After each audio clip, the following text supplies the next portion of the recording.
Hi, everyone. It's Amy, And this is Audria and this is the Right Crowd. So grab a cup of coffee, or a cup of tea. maybe a little something on the rocks, and let's get started. Ta-da!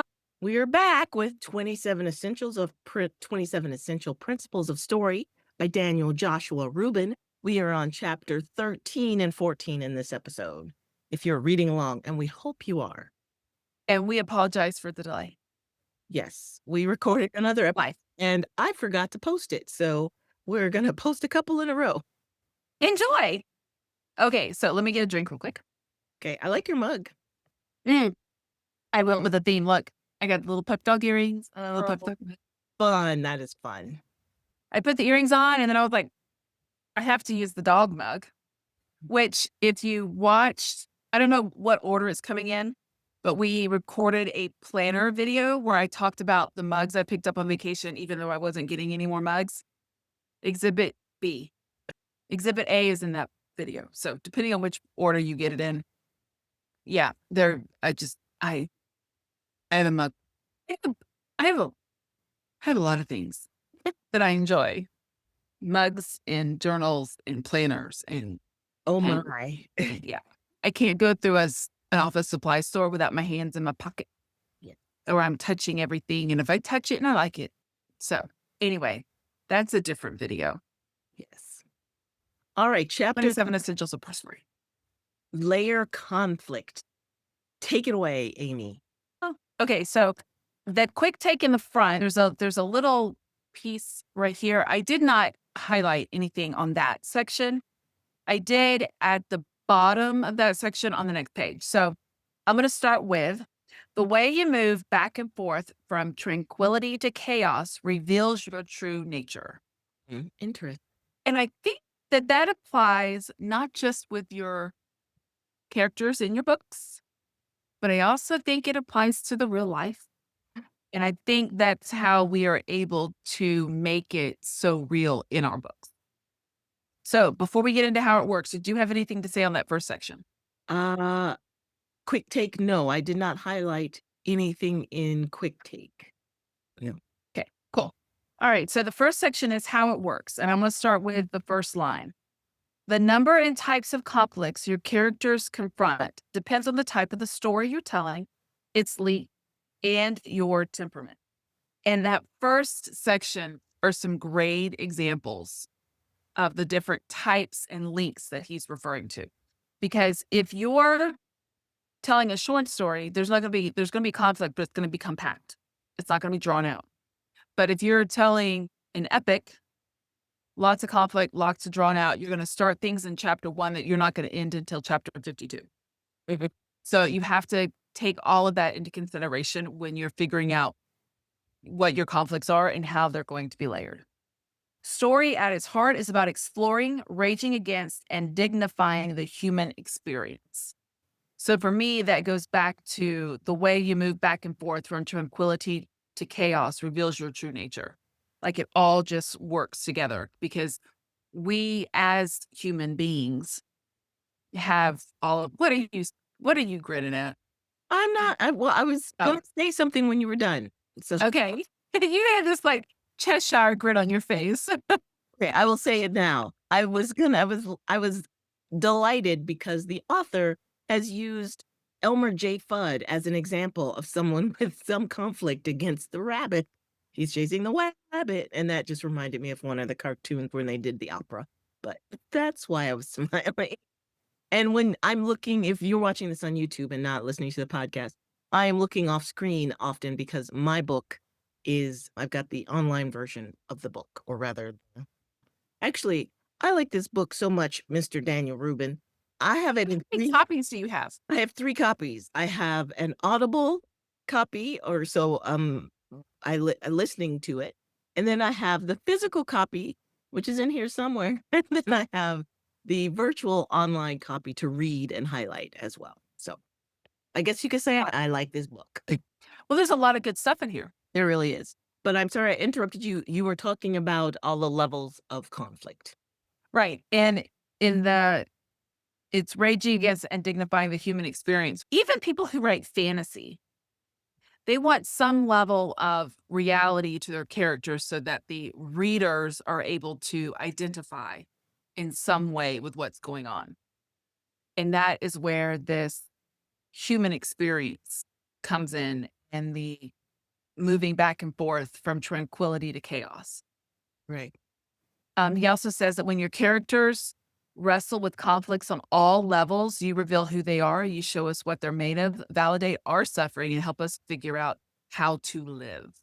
I just love that he's making it very people-y.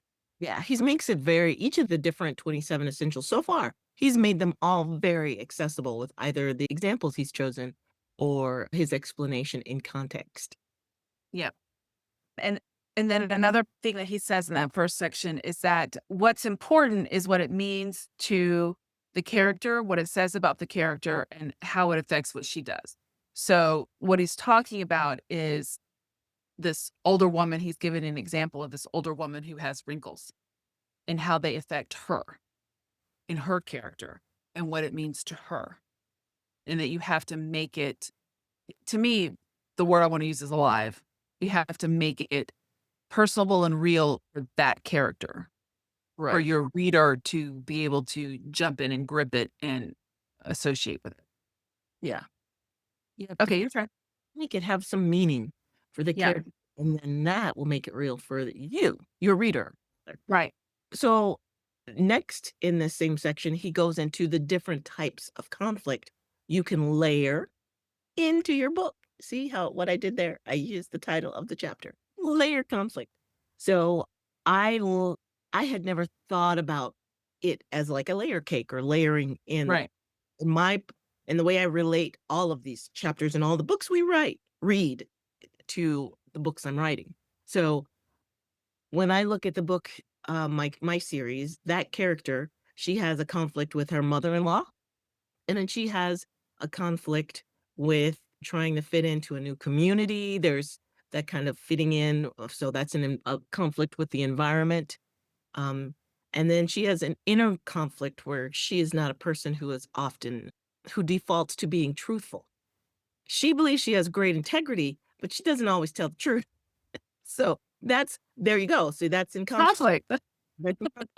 So he mentions in the this chapter, you can have conflict with self, conflict with personal connections, society at large, or conflict with our surroundings. And if that harkens me back to high school English when we talked about man against the machine, man against society, man against the environment, where we read a book about a man in a blizzard and his fight to survive, and what the losses were, and who won, the nature or the man. Anyway, so I like the way he laid it out. And did you have any more notes with the different conflicts he has outlined, the four different ones? Uh-uh. No. He also mentions that and I quote, one of the most important choices that writers make is what medium to work in. And you can write about those conflicts in all those mediums, but film, TV, music, we're going to come up with a good example in the next chapter, but music, novels, comics, all these things, Poetry. poetry, but the breadth that you get to work across or expand into is dependent on which of the mediums you choose. Like if you choose a major conflict and you're writing that in a short story, you don't have a lot of time or space to explore that conflict. And you might be constricted, whereas you might that particular conflict that you have in mind could be best suited for a novel or like War and Peace length. And you can explore all of that and every character's feeling and the minute details and etc. So anyway, that's what he writes, and then he gets to, as he does, how a master did it, and his example in this chapter is Ms. Marvel, the comic, which won a Hugo Award. I did not know that. I've been watching And neither. Ms. Marvel on the Disney Channel, and it's a great, great program. And how Ms. Marvel in this iteration is Kamala Khan, who is a 16-year-old Muslim girl, and all of the conflicts that the author G. Willow Wilson layers into that comic. And So I didn't really have anything to say about the comic, except I always thought of Miss Marvel as the blonde hair, yeah. and then he actually mentions it. Like, what? Let me see. What did he say about it? He said, "Where's it at?" Of note, there have been several series featuring a different version. Prior to Kamala Khan, the characters was portrayed as an ample bosom, blonde, blue-eyed Air Force officer whose costumes were often provocative and showed a great deal of skin, which is how I thought Miss Marvel was. I never realized there was like different version. I mean, I know there's different Spider-Mans and there's different Supermans and there's different blah blah blahs. I just never realized when they do the movies, Yes. No, they have all the different, thought, right? Superman, so I'm like, there's only one Superman. Yeah, yeah, yeah. But yeah, I'm talking about when they do all the different I versions, all didn't, the yeah. No, iterations. Yeah. So I didn't know that there was a different with Marvel. I until the movie came out with the blonde Air Force Captain Ms. Marvel, I thought Captain Marvel was a guy, a teen, like a 19-year-old dude. So yeah, all the different iterations. But the one he uses as the example here is the one that was from 2015 in a comic. And that one is now in production in with Disney. And they made a movie which was really funny because it's the multiverse where they have the different Spider-Mans and all the different things of everybody. But, this movie had 3 different Captain Marvels or Ms. Marvel. It had the Kamala Khan, it had another one who I can't remember her name, and then it had the blonde one who I can't remember her name, but it had 3 different ones, and they were all fighting, and they would switch places accidentally, and they had to learn to work together. Anyway, but, so he 3 women working together now, which happens all the time, like, peacefully? as look at us working here. There's 2 of us. Amy, all right, I send all of your comments to Amy and address those all to Amy. We're layering conflict. Yes, you are layering conflict into this episode for no Alright. reason. The one thing I did wanna point out is that after all of his different things where he goes through the different scenes, right before the "how you do it" part, he says, "Conflict must be authentic, interesting, personal to you, and explored with heart." And I like that he says, "Make it personal to you." And then he goes into how Kamala Khan came to be, like, where the author came up with her and how it was personal to the author. And I like that. It's fascinating, yeah, I had no idea about the author and her experience in Afghanistan or wherever that was, but it was very interesting, how he did her background was very interesting. Yep. Um So next, he talks about so he goes through 5 scenes in this one comic, and he talks about how many, in a comic you have those, what do you call those squares? And there's like 84 and how many, Like the character, I forget what they're called. I could ask Randy, he's next door. He would know. but how many if you multiply the square times the number per page and you can how many opportunities to layer in conflict there are. I found that fascinating. And then he outlines, based on those scenes, what conflicts are in this one story. And she has the conflict with herself, with her own race. She has a conflict with her personal connections, one with her mom and others, and then conflict again with society at large, and conflict with her environment. And after I read that, I sat down and I looked at my book, my series, and what conflict I had put in. And as I said, she's got a conflict with her mother-in-law, conflict with herself, and at one point she has a conflict with her husband. And in one of the books, she's going to have a conflict with the environment coming up because there will be a blizzard, but it won't be as intense. There won't be any cutting off of her own limbs or eating people. It's not going to be that deep. See, and that's about the That's genre. a different book. That's not a code book. It's a different book, different genre, and different writer altogether. Because it's not for me. But he does the math on the next page, so he calls those panels. There's 81. That's the word. Yes, and then he multiplies that by the number on the page. It's fascinating how he breaks it down. But what I highlighted here is it's not important to get the exact number, just to note that the greater the amount of conflict in your story, the more likely it is to succeed. And so I sat down with my story, like, how much more conflict can I add in here with another character or burning of the cookies as they do, and so forth. So this is I love how you do it, and the examples will help you with your work in progress and how to layer in conflict. What do you got next? Yeah, Oh, I just got an idea for my book. uh-oh. See, this is I gotta write it down. and if you have not liked and subscribed our channel and this episode, make sure you do that and tell your other writing friends. So, Okay, sorry. oh, that's okay. We are moving next into how you do it.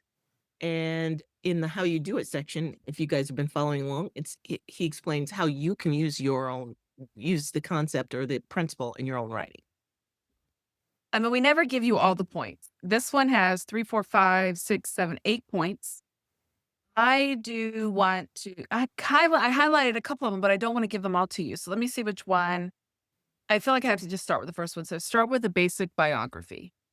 Mhm. Like, make sure everyone understands who your character is, where she comes from, what her experiences are, or him. Like, what what are we getting into with this character? That's where you need to start. But you also need to make sure that within that, what problems does she have within herself? Because if you have no conflict inside, it's hard for you to have conflict on the outside because you can excuse away if there's nothing inside, to me.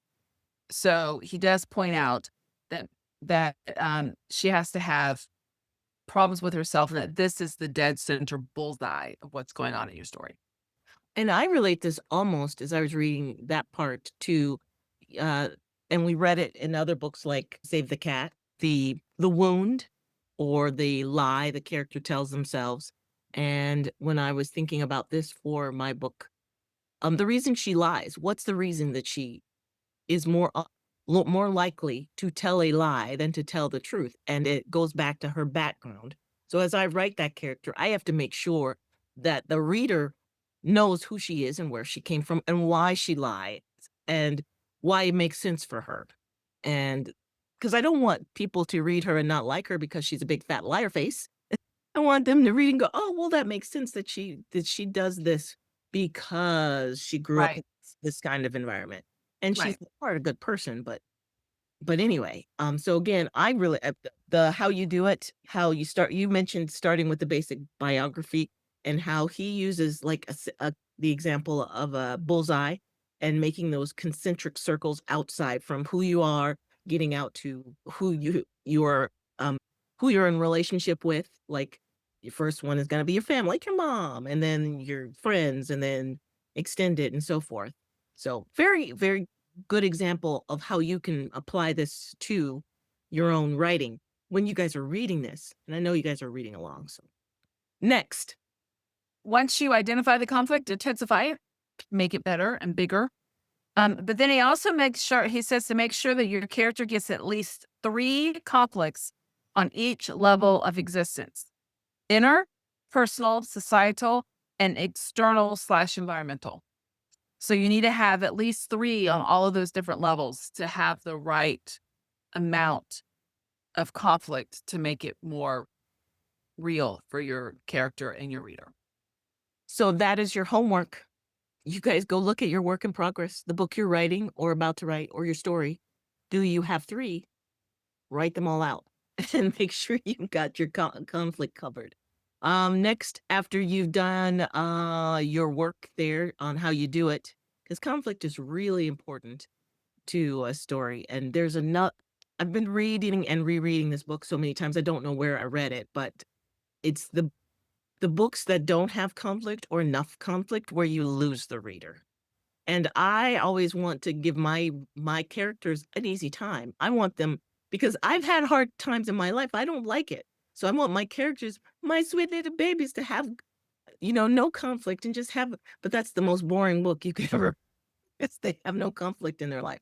So you have to do it. All right. So next, What's interesting is I've had some characters before that I've been, like, watching a movie or a TV show. I can figure stuff out like that I try not to, but I can't. And there are times where I just really like the character and I can tell they're about to do something really stupid or something bad's gonna happen to him. And I'll get up and walk out of the room. He goes, "Where are you going?" I'm like, "I don't want to watch this part." He's like, "What are you talking about?" I was like, "I'll come back when this next scene's over." Like, I don't want to see it. If I know Right. it's coming and I don't want to be like heartbroken for them or like whatever. I Yeah. don't want to see them embarrass themselves. Like, I'm gonna walk out of the room, let me get something to drink, I'm gonna go to the bathroom, maybe let the dogs out, whatever I need to do to like, that's a writer that's done their job well. Yes. Yes. They've made you feel for that character. That's the reason why I cannot, I like magicians a lot. I love it. I love it when it's in a movie, like the movies that have come out, like Now You See It, Now You See Me, Now You Don't, or The Four Horsemen. I love that. There's another one coming out. Just enough like me out. So excited. Anyway, I love magicians, but it makes me I have heart palpitations watching it because I want them to do well and I want the audience to be wowed and I cringe when they get the trick wrong or it's so obvious or because that happens in movies sometimes the character the magician is a bad and they drop the card or they whatever and it's just oh it's a nail biter, like, "Please get it right, please get the trick right." Which is why I love the Four Horsemen movies because they have some twists in there. Alright, so the mini final exam, that's the one that you do so that, you do that you're on your own to make sure you understand the concept. That was a good one for this one. And then the, continuing ed. So the other media that he uses to illustrate this point is the Sopranos and Breaking Bad. I've watched both of those all the way through. Well, Breaking Bad, I didn't see all the way through because again, that character was so too dark for me towards after like about I don't know what after the first season. I'm like, I don't want to see what's gonna. I know what's gonna happen. I don't want to see what happens to.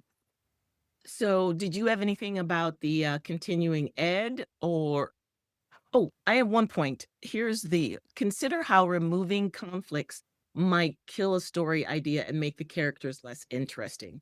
So he mentions that it's like pulling a thread, like, and that harkens back to the final exam. If in that, I don't want to give away the answer. You guys are supposed to do these tests on your own, but if you do something, if you pick one scene in there, you can see where it just the rest of it going forward just sort of falls flat and you're like it gets boring. But you have to build that conflict and you have to do that. Use the stair steps to make it more interesting to push the book or the movie or the comic, whatever it is, forward. And so I have to just keep reminding myself that you have to have that conflict in there to make it interesting. So that is Yeah. part of that continuing ed, what he mentions there about the scenes and the characters. All right, so that is chapter 13. Let's move on, shall we, to chapter 14. Don't keep them. Right. Oh, Don't keep 'em. That's right. okay. The layers. I love the quote on this one before we go forward. The opening. I was literally just about to. Go ahead. Okay, go ahead. You go ahead. Go ahead. You brought it up. Go ahead. Use your voiceover voice and say it. Oh no, I don't. Okay. Well, all right, I'll use my regular voice. There are only two mistakes one can make on the road to truth, not going all the way and not starting. That's a hard hitter there by Buddha, the philosopher. Those are probably the two biggest regrets people have. Starting and stopping before you finish or not starting at all. No. Because in both cases, who knows? What did you leave on the table? So, yeah, we could end the video right there. Mic drop. We're We're done. done. Done. We're out. See you next time. Well, those All are right. So back to the video. yes. Under quick takes, the first line. A well-told story presents characters, then gradually peels away layers like an onion until the core truth of who they are is revealed. And it goes so well with the conflict that we just talked about because you layer in that conflict, and then as you fix all the conflicts and remove all the conflicts, it's like these layers are being peeled away. And he doesn't use it in the book, but this one reminded me that line alone reminded me of Harry Potter, the Harry Potter movies, and the, the, teacher that was so hard on Harry, and we thought he was a villain for the I'm not gonna say any names, but we thought this character was a villain And then you don't find out till I don't know which book it is that there were underlying things that were happening. You had to peel away all the layers of this one character. Was so well written that they weren't just an anti-hero. You just start your heart just, oh, this character's such a good person. He plays some of the best. Oh, he or she does. No, I'm sure everybody by now has read or seen it. I haven't even read Harry Potter, and I know who the character is. Oh, really? Yeah. You haven't watched the movies either? I read I've the seen book. bits and pieces, but I know who and whenever I think of this guy, I think there's like, "I'm gonna carve your heart out with a spoon," is one line in one movie, Oh, yeah. and then the other one was, Die Hard. Oh, yeah. Okay, so now you guys know if you're playing along at home, write in the comments the name of the actor we are referring to or the name of the And then the third one I think of is Carl Brandon. Okay. I don't know that. Those are the whenever I think of him, those are the first things that pop into my head. He plays such actually, did he just recently pass away? Okay, those are all the hints you're gonna get. We're gonna move on. Put it in the comments, everybody. Yes, he did. Well, he was. That's why I kept saying in the present, and I was like, I think it's it at this point, if you haven't watched Harry Potter, you need spoilers. Yeah, you No, I'm not worried about it. yeah, exactly. All right. So, Especially since I haven't done any of the Harry Potters and I know. yeah. Put it in the comments though, because we get extra bonus points from YouTube if we get some interaction. So put your guesses in the comments. All right. So going back to quick take, did you have anything else? I interrupted you No, with Harry that was Potter. it. That was it. I'm done talking. Well, what else about the chapter? You What? said quick takes. I was Oh, done with quick takes. oh, you're done with quick takes. Okay, I'll say one other thing about quick takes. This principle will help you think more holistically about designing your characters and constructing narratives that penetrate to the center of their being by moving through 4 layers. 4 layers. How they look, which includes their basic biography, mental, how they think, their spiritual, what they value and believe, and core, who they are as defined by a final definitive action. I highlighted that one and then I put like stars around it and like pointers, arrows going, this is super important. So you guys should do that to your own book or apply it relative to your own work in progress. Go on, Amy. So the next section is how it works. And in here, he goes through and breaks down what the different layers are and what they include, not just, you know, this one's about your biography. Like he goes through and breaks it down. And after the second layer, he says, the layer beneath this is the core. This can only be revealed through an action someone takes when the stakes are high, when big money, hearts, and dignity are on the line. And that's your third layer. So you have to make sure that you build your other layers well so that when you get there and you show the stakes are high, it makes sense. Yes. Yes. And if you've done it well, sometimes you don't know how it'll play out. You know the stakes are high and it can go either way. And so you're on the edge of your seat and the Dun, popcorn dun, has been dun. forgot and your soda pop is drained. You want to know what's gonna happen. Anyway, Soda pop. Soda pop. your heart, your whiskey on the rocks. Your whatever. Soda pop. Is that what you call it? Soda pop? What that's what it is. It's a soda It's pop. Coke. It's Coke. What if it's not Coca-Cola? Coke. It's all Dr. Coke. Pepper. It's soda This pop. is a pop. I bake with soda. It's not anyway. Everything is Coke. And then they say, well, what kind do you want? I want a Sprite. But it's all Coke. That I know that's a regional thing. It never Coke. makes any sense to me because Where I work, they only sell Pepsi. And I remember I used to, okay. And so people will come in and order a Coke. And if I hear them say, well, is Pepsi okay? In my head, I always think, is Monopoly money okay? okay. I don't say it out loud, but I think it in my head every time. Okay. That was a little rabbit trail this spring. It was. All right. So he also mentions here that all of these layers affect each other. So you need to map out all of these layers for your MC, your main character. That's your homework. Map your layers out for your main character. And then the item or the media he uses for how a master did it is A collection of short stories set in India in the mid-90s. I did not read this. It's called Interpreter of Maladies by Jhumpa Lahiri. I don't know if I'm saying that correct, but this is one of the ones that I was not familiar with, and I did not find it before we recorded. I didn't either. But as he does, he outlined the relevant, sections of this work very well, so you can see Yeah. the layers. Go All the on, different layers. go Yep. on. I had nothing. I don't usually have anything to because he goes through and he explains the layers, but he's going through the book itself. Yeah. There's not really any to me, there's no principles to really discuss in the No, he just until you get to the how you do it part. right. So do you have anything to discuss in the layering? No. Since I had Okay. this one, no. So in the how you do it, the first thing he says is start with what the character looks like. Imagine meeting them for the first time.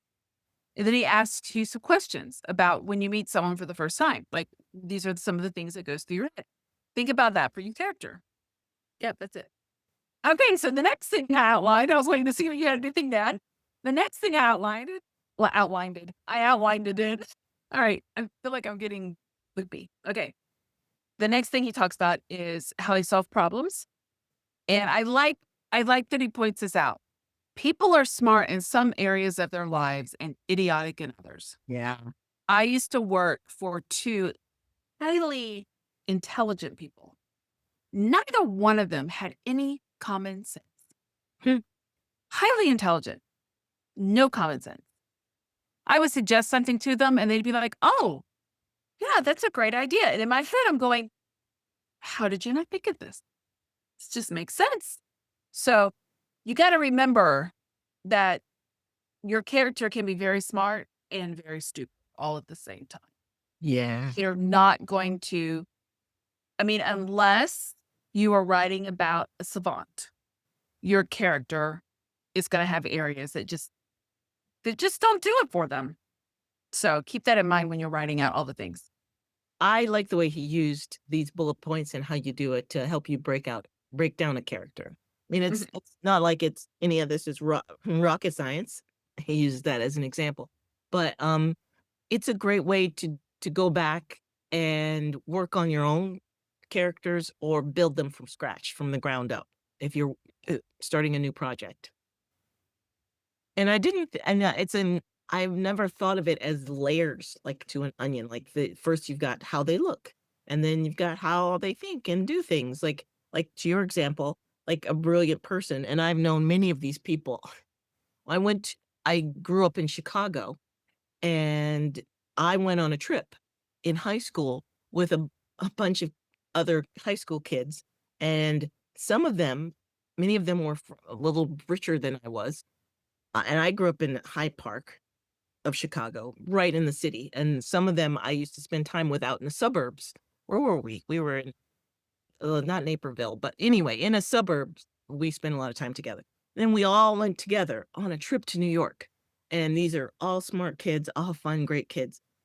They did not know not to count your money in public. They were whipping out money to pay for things and putting it in obvious places. And and I was a kid myself, so it didn't even occur to me that people wouldn't know this stuff. I'm like, "Well, everybody knows you don't do that. I mean, come on, you get robbed, pickpocketed, like, right here on the street." And one of my friends from that trip, she put her purse on the back of her seat in a restaurant. Oh, Yep. hi, purse. It was gone. It was gone, and I didn't know she had done that because I would have said something. If I'd seen her do it, I would have said, "Don't do that. You put it around you, strap it down, and make sure you touch it periodically during this meal."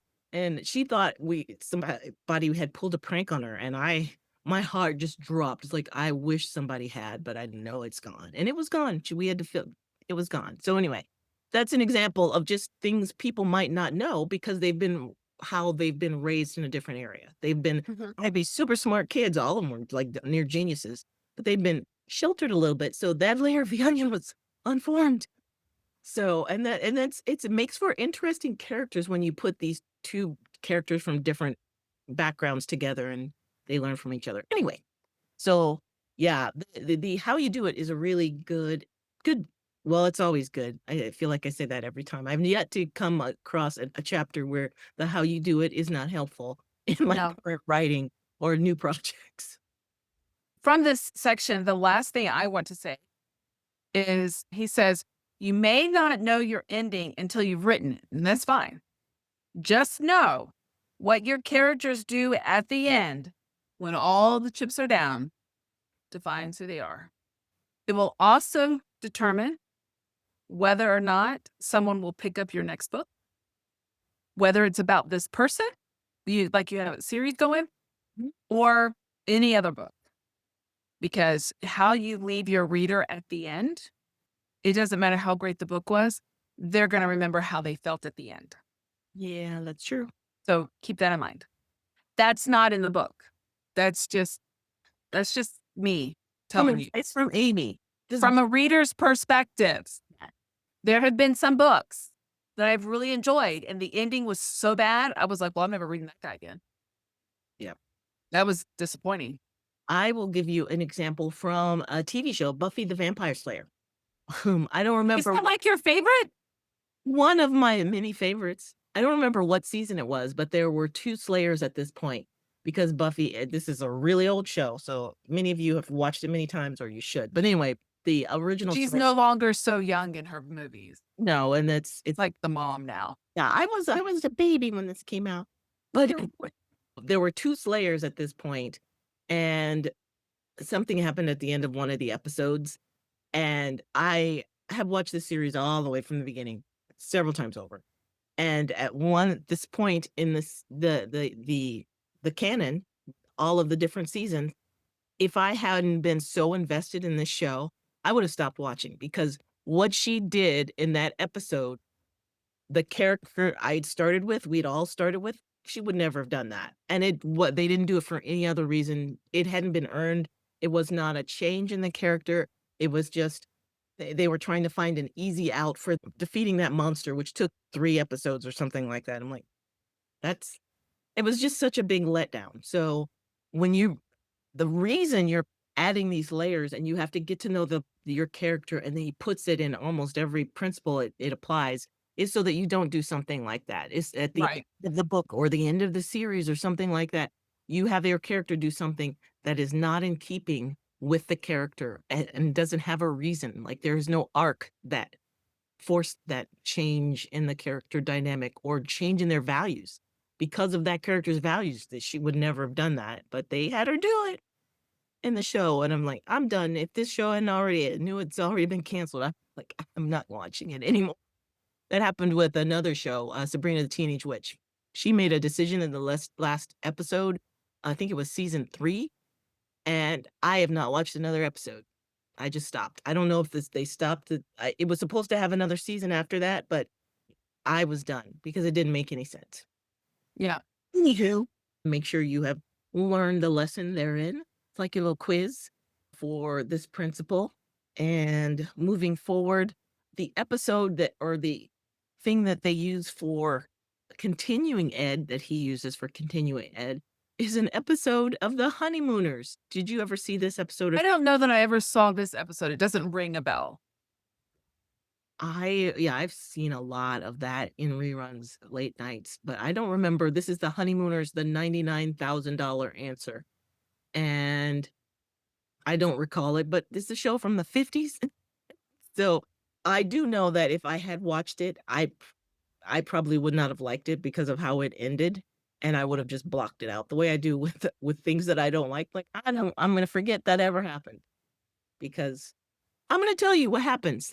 They do this in all the shows and all the books, cozy mysteries, and other TV shows. When there's a chance for a character to win money that could help them out, they never win, or they never get that or they win, but then it's stolen and they wind up where they started from. I hate that. That trope where the character has to be poor, destitute, and desperate. I hate that trope so much. Anyway, I digress. Let's move on. That's the end of chapter 14, peeling the layers, or peel the onion, rather. Do you have anything else for chapter 14? Negative. Right. Well, thank you for joining us for this episode of the 27 Essential Principles of Story by Daniel Joshua Rubin. Please make sure that if you haven't bought the book, you buy the book and go back and watch the beginning episodes that we've done. And we'll be back with chapter 15 and 16 next. And do your homework, chapter 13 and 14, and put comments down below for the answers to the quiz and if you did your homework. And then also like and subscribe. Thank you. Bye.